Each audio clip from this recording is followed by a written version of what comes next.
10వ తేదీ బుధవారం నాడు శ్రీ గోకుల్ దంద్రా కాహుల్ కాన్రా మెమోరియల్ సహృద సాహితీ సంస్థల ఆధ్వర్యాన విజయ నిఘంట ఆవిష్కరణ అధినేత డాక్టర్ శూరపనేని విజయ్ కుమార్ కార్యక్రమ ట్రస్ట్ పక్షాలకి విజయ నిర్మాబ్ వివరాలు తెలియజేశారు. తిరుపతిలోని వేడి విశ్వవిద్యాలయం రూపొందించిన ఇది ఈ డిక్షనరీ అని డాక్టర్ రాణి సదాశివమూర్తి గారి పర్యవేక్షణలో అద్భుత మహానిఘంటువు పూర్తి రూపాల సహకారంతో సదాశివమూర్తి మహానిఘంటు పురస్కరించుకొని భారత ఉపరాష్ట్రపతి మాన్య వెంకయ్య నాయుడు గారు ఆవిష్కరించారు. సాహితీవేత్త డాక్టర్ డివి సూర్యారావు నిఘంటు స్వరూపాన్ని పరిచయం చేస్తూ ఇప్పటికే ఉన్న ప్రసిద్ధ నిఘంటువులోని పదాలతో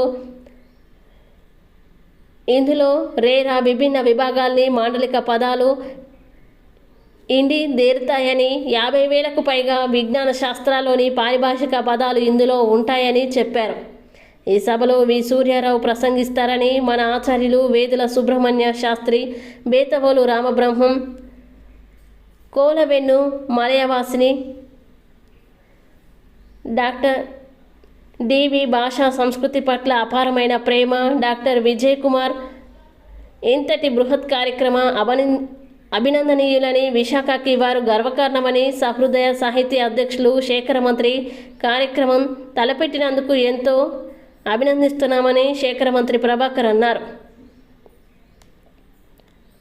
ఈ సమావేశంలో డాక్టర్ కెవిఎస్ లన్నారా, పాలన సూర్యనారాయణ.